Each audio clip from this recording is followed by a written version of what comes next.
Good morning, student. We'll start with our next lecture of bill of exchange. Now today I will explain you further term. जो आगे के terms है वो explain करूंगी. अब तक हमने कौन कौन से टर्म देखे हैं. We till now we are aware of the term drawer, drawee, payee. What do you mean by bill of exchange, इसका डेफिनेशन भी हम पढ़ चुके हैं. What is bill of exchange, that I have explain to you. How many parties are there, that I have explained you. How to prepare the format of bill of exchange, that also I have covered in last 4-5 lectures. Okay, now we'll go further so that we can do the journal entries of this chapter. Okay, now before going to the journal entries, there are many terms which has to be explained to you. Now the first term is term or period, or you can say tenure. अब इसका मतलब क्या है. Term, period और tenure का मतलब है the time given by the drawer to drawee in order to pay the bill. यानी कि वो समय जो ड्रॉवर ड्रॉई को दे रहा है बिल का पेमेंट करने के लिए, that is known as term. और the second word you can use for it is period, और यू कैन टेल टेन्योर. ये हमने जब फॉर्मेट किया वहां पर भी ये आपको क्लियर हुआ होगा. टर्म का मतलब क्या है, वो समय जो ड्रॉवर ड्रॉई को देता है बिल पेमेंट करने के लिए. Now that time can be given in months also, it can be given in days also.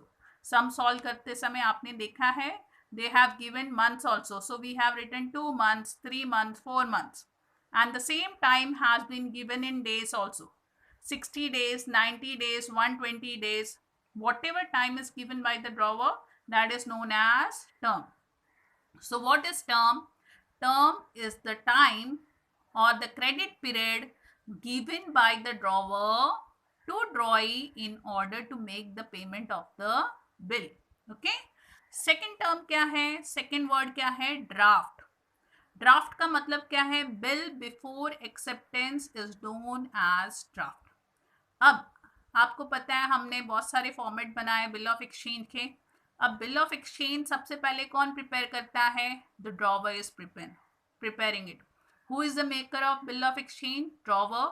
Why he is making bill of exchange? Because he has sold goods on credit, and bill of exchange is one legal proof which the drawer has that the drawee is going to pay the drawer after 1 month, 2 month, जो भी उसने term दिया है इस term के बाद में ड्रॉई drawer को पेमेंट करने वाला है. तो यही एक प्रूफ है ड्रॉवर के पास. सो व्हाट इज ड्राफ्ट, यानी कि जब भी drawer bill of exchange prepare कर कर ड्रॉई को देता है, till the date the drawee is not signing it, वो एक्सेप्ट करके साइन नहीं करता है, तब तक वो बिल क्या होता है, ड्राफ्ट होता है. The moment the ड्रॉई put his signature on the bill of exchange and return back that bill to the drawer, it becomes a bill of exchange. जब तक वो बिल ड्रॉवर प्रिपेयर करके ड्रॉई को देता है और उस पर ड्रॉई के सिग्नेचर नहीं होते हैं तब तक वो ड्राफ्ट है. और जिस समय वो ड्रॉई उसके ऊपर सिग्नेचर करके वो बिल ऑफ एक्सचेंज वापस दे देता है ड्रॉवर को, तब वो ड्राफ्ट की जगह पर हम उसको क्या बोलते हैं, we tell instead of draft it is a bill of exchange. Clear हुआ. यानी कि ड्राफ्ट का मतलब क्या है, जब तक उसके ऊपर ड्रॉई के सिग्नेचर नहीं है वो ड्राफ्ट है. जैसे ड्रॉई सिग्नेचर डालेगा बिल ऑफ एक्सचेंज पर, वो ड्राफ्ट से बिल ऑफ एक्सचेंज बन जाएगा. समझ में आया. The next term is day of grace, और you can call it grace period also. Okay, अब इसका मतलब क्या है, जब भी अब हमने फॉर्मेट में सीखा था credit period was given 2 months, 3 months. अब आगे के लेक्चर में आपको मैं सिखाऊंगी ये ड्यू डेट कैसे फाइंड आउट करते हैं. ओके, नाउ ये वर्ड जो मैंने यूज किया है इसका मीनिंग अभी तक आपको एक्सप्लेन नहीं किया है. नेक्स्ट टर्म जो दिखाई दे रहा होगा उसमें ड्यू डेट ही है, अभी एक्सप्लेन करने वाली हूँ. डे ऑफ ग्रेस यानी कि according to the law what the drawer has to do, the drawer has to add 3 days extra in order to find the due date. यानी कि जब भी ड्यू डेट क्या है, पहले मैं ड्यू डेट ही एक्सप्लेन कर देती हूँ आपको, 4th टर्म पहले एक्सप्लेन करती हूँ. Due date of the bill means the date on which the bill falls due for payment is known as date of maturity, या आप उसको ड्यू डेट बोल सकते हो. सिंपल वर्ड्स में ड्यू डेट वो तारीख है जिस दिन ड्रॉई को ड्रॉवर को पैसे देने हैं. That date is known as due date. और डे ऑफ ग्रेस क्या है? जब भी हम हमारी ड्यू डेट फाइंड आउट करते हैं, अकॉर्डिंग टू लॉ आपको क्या करना है? 3 एक्स्ट्रा डेज उसमें ऐड करने हैं as per law. That 3 extra days which we add in due date is known as days of grace. समझ में आया आपको? पहले ड्यू डेट एक्सप्लेन की मैंने. ड्यू डेट या डेट ऑफ मैच्योरिटी क्या है? डेट ऑफ मैच्योरिटी है वो तारीख जिस दिन ड्रॉई ने ड्रॉवर को बिल का पेमेंट करना है. The date on which the drawee is suppose to make payment of bill to the drawer, that date is known as due date.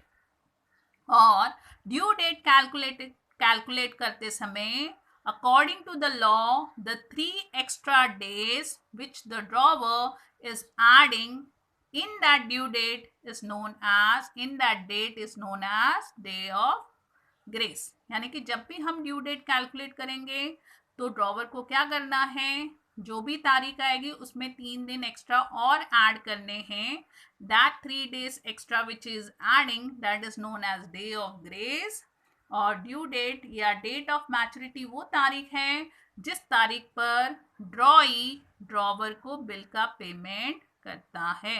यहाँ तक समझ में आया? Now types of due date we will see. Due date का मतलब समझ में आया हमको? वो तारीख जिस दिन ड्रॉवर ने ड्रॉई को बिल का पेमेंट करना है. That date is known as due date. अब टाइप्स ऑफ ड्यू डेट में क्या है? Nominal due date. Nominal date यानी कि date which is calculate without adding days of grace. यानी कि जब तक हम उसमें 3 दिन नहीं ऐड करते हैं तब तक वो नॉमिनल ड्यू डेट है. और जैसे हम उसमें 3 दिन ऐड करके ड्यू डेट फाइंड आउट करते हैं, that is known as legal due date. Okay, दोनों में फर्क समझ में आया? Nominal due date is the date which is calculated without adding days of grace. यानी कि हमने डेट फाइंड आउट की लेकिन 3 दिन जो एक्स्ट्रा ऐड करने वो हमने ऐड नहीं किए, तब तक वो नॉमिनल ड्यू डेट है. और जैसे हम उसमें 3 दिन ऐड करेंगे it will become legal due date. Clear हुआ यहाँ तक? Then the next term which I have return for you is honour of bill. Honour of bill दिखाई दे रहा है? क्या लिखा है मैंने? If the drawee pays the amount of bill on due date it is known as honor of bill or honoring of bill you can say. अब इसका मतलब क्या हुआ कि अगर मैंने ड्रॉई को 2 महीने का समय दिया है, the credit period given by me to the drawee is say 2 months and the drawee has made me the payment after 2 months. if I received amount from the drawee on the due date, due date क्या है? वो तारीख है जिस दिन drawee drawer को bill का payment करता है. That date is known as due date. और अगर ड्यू डेट पर ड्रॉई बिल का पेमेंट करता है, the bill is said to be honoured, या आप बोल सकते हैं ऑनरिंग ऑफ बिल और ऑनर ऑफ बिल. तो उसका मतलब क्या है? The drawee pays the amount of bill on due date it is known as honour of bill. अगर ड्रॉई ड्यू डेट पर बिल का पैसा ड्रॉवर को दे देता है तो बिल ऑनर हुआ, और अगर नहीं देता है तो बिल डिसऑनर हुआ. So what is the meaning of dishonour of bill? If the drawee does not pay the amount of bill on due date it is known as dishonour of bill. दोनों terms समझ में आए? Due date समझ में आई? Due date क्या है?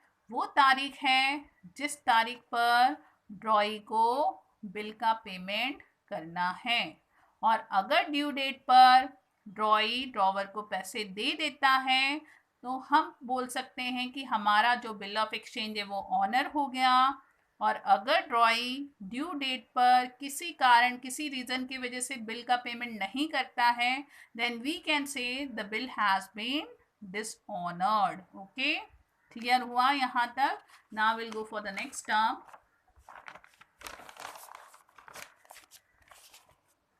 Now here I have written some sums for you so that how to calculate the due date you can see. Calculation of due date. हम due date कैसे calculate करेंगे उसके हमने sums किए हैं, तो आप वो सम्स कैसे करने मैं आपको अभी बताती हूँ. ओके, पहले मैं पढ़ती हूँ क्या लिखा हुआ है. What is written here?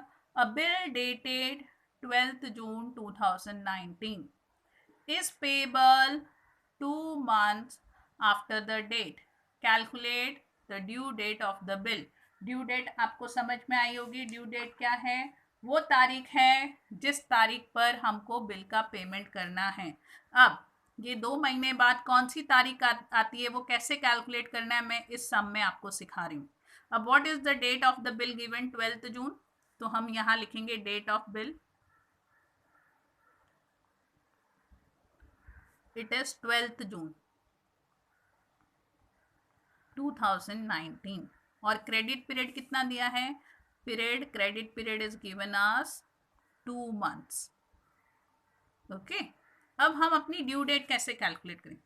12 जून से लेकर अगर हम कैलकुलेट करेंगे 12 जून से लेकर जून के बाद में जुलाई आता है, यानी कि from 12th June to 12th July, एक महीना हो गया हमारा. ओके, और 12th July से लेकर 12th August तक हमारे 2 महीने कंप्लीट होते हैं. ओके, यहां तक क्लियर हुआ?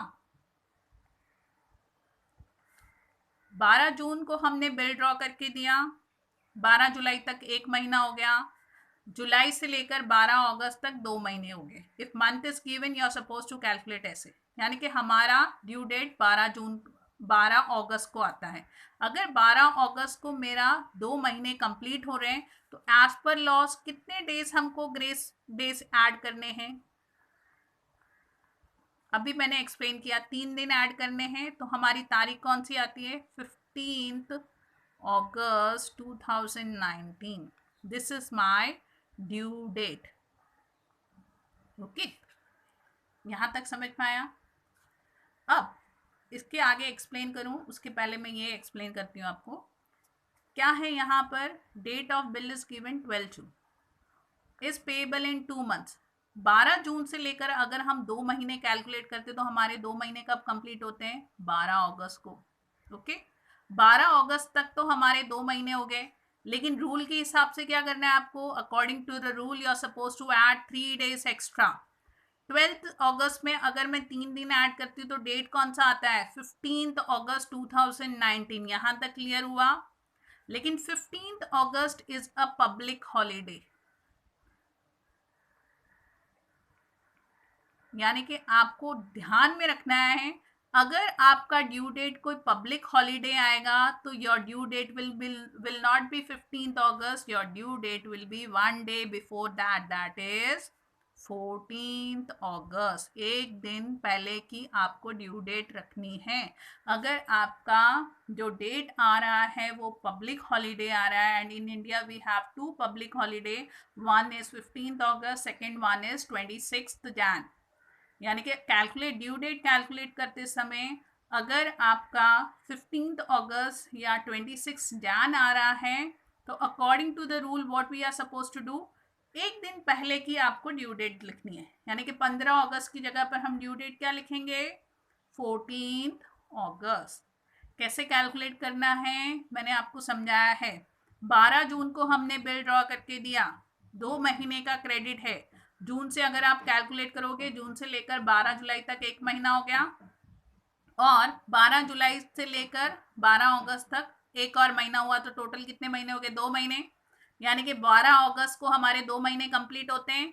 उसमें 3 दिन ग्रेस डेज ऐड किए तो हमारी ड्यू डेट कौन सी आ रही है?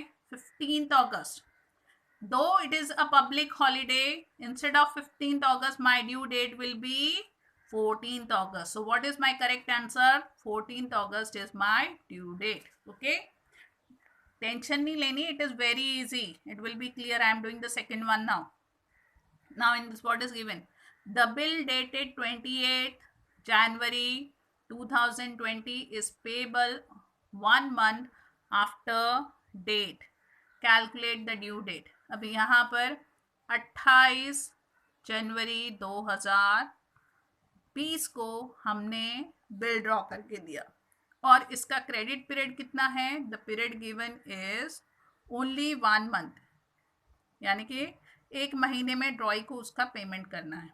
और 2020 में अगर आप देखोगे तो हमारा फरवरी जो था it was our 29 days, okay, यानी कि 28 from 28 January to 28 February 2020 my 1 month was completed. लेकिन महीना कितने का था? 29 का था। तो एक दिन वहाँ बचा, कितने दिन ऐड करने थे हमको? 3। तो हमारी ड्यू डेट क्या आएगी? 2 मार्च 2020। क्लियर हुआ? 28 जनवरी को मैंने बिल ड्रॉ करके दिया, यानी कि ड्रॉवर ने बिल ड्रॉ करके दिया। 1 महीने का क्रेडिट था। 1 महीना 28 फरवरी को ख़त्म हो गया, लेकिन ये लीप ईयर था इसलिए 29 डेज थे। तो एक दिन वहाँ बचा। 3 दिन ऐड करने के बाद में हमारी ड्यू डेट कितनी आई? 2 March 2020 is the due date for this sum. And where they can ask you, due date आपको सम में तो लगेगी, बिल ऑफ एक्सचेंज के जो जर्नल एंट्रीज करोगे वहां तो आपको करनी है। They can ask you in objectives also. Filling the blanks, they can ask you in same way. This details will be given and you are supposed to find the due date. Clear हुआ? Okay. Now see the third one. इसलिए मैंने इतने सारे सम लिखे हैं ताकि आपको concept एकदम क्लियर हो जाए। ओके, पहले 2 सम में नहीं होगा तो थर्ड तक थोड़ा क्लियर हो जाएगा। यहाँ पर मैंने मंथ की जगह पर डेज लिए हैं, और जब आपको ड्यू डेट में डेज दिए होंगे तो वहाँ पर आपको बहुत ध्यान से कैलकुलेशन करनी है। ओके, अब ये बिल हमने कब ड्रॉ करके दिया? 14 दिसंबर को। पहले वो हम लिख लेते हैं 2019। और यहाँ पर पीरियड कितना दिया है हमको? 90 डेज का पीरियड दिया गया है। ओके, तो पहले आपको पता है दिसंबर में कितने दिन होते? 31 डेज वी हैव। अब 14 दिसंबर को हमने बिल ड्रॉ किया है तो हम पहले 31 में से 14 माइनस करेंगे। तो इस महीने दिसंबर के कितने दिन बचे यहाँ पर? 17 days of month of December. आगे आया जनवरी। जनवरी में कितने महीने होते हैं, कितने दिन होते हैं? 31। तो उसके पूरे के पूरे 31 डेज हमने जैन के लिए, हमको टोटल कितना पीरियड दिया गया है? 90 डेज। ये हम कैलकुलेट कर रहे हैं। तो यहाँ तक क्लियर हुआ? जनवरी में हमने दिसंबर में हमने 14 दिसंबर को बिल ड्रॉ करके दिया था। 31 डेज होते हैं दिसंबर में, उसमें से 31 माइनस 14 कितने दिन बचे? 17। आगे जनवरी के पूरे 31 डेज लिए हमने। फरवरी में 2020 में 29 लीप ईयर था तो 29 डेज थे, तो 29 डेज और ऐड हो गए। ओके, अब हमको 90 पूरे करने हैं। तो फरवरी के बाद में आएगा मार्च। मार्च में कितने दिन हैं? 31 डेज है। अब यहाँ तक आप कैलकुलेट करोगे तो आपके कितने टोटल डेज हो गए यहाँ तक? It has been 10 17 6, it is 77 days.